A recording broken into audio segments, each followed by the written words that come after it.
haven't read a classic in a while, and I'm feeling a need to immerse myself in the past.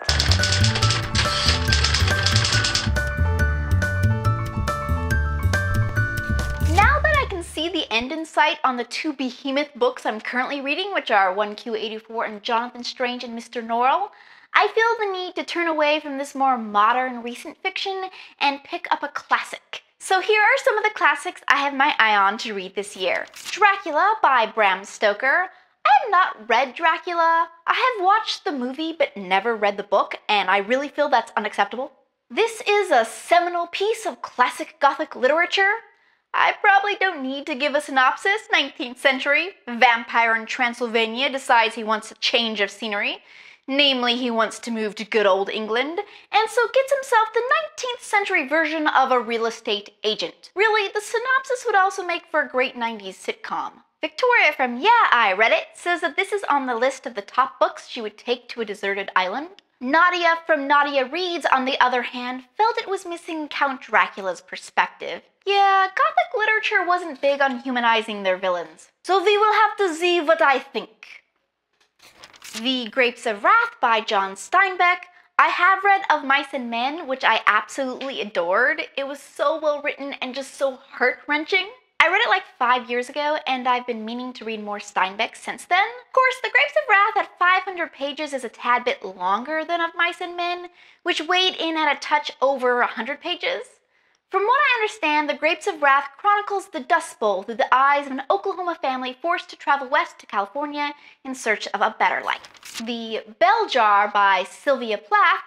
This is a newer classic published in the 60s. I really don't know anything about it except that it's about a woman going insane. It's supposed to be semi-autobiographical, I think. I do know that Sylvia Plath was also a poet, so I'm hoping for something very lyrical but raw, I guess. My Goodreads friend Nancy says, "It was so sad and real and concise," which I think is a very beautiful description and makes me really want to read this book. Les Miserables by Victor Hugo. I keep putting off this book because it's dang hard to get up the motivation to read a book whose name literally is The Miserable, especially as it's over 1,000 pages. But after I finish 1Q84 and Jonathan Strange and Mr. Norrell, I think I'll be less intimidated by the size. Plus, I keep preventing myself from watching any of the movies or seeing the musical, as I want to read the book first, so I've got to dang read the book! Jessie from Jessie Reads Everything says it's a little verbose in places, but she loves the story. So I'll just have to make sure I read this at the same time as plenty of easier fun reads.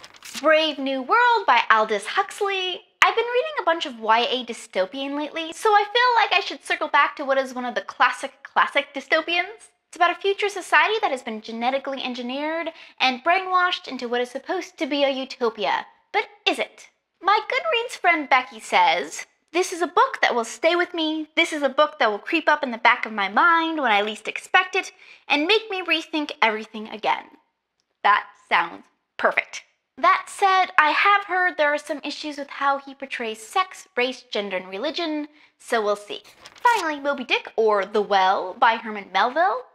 I've been scared of this book ever since my childhood friend Katie told me that it contained entire chapters just about fishing. Ostensibly, though, this is an epic sea voyage about Captain Ahab pursuing a great white whale. Apparently at the time, 1850s, it was a commercial failure and was actually out of print when Herman Melville died. Poor guy.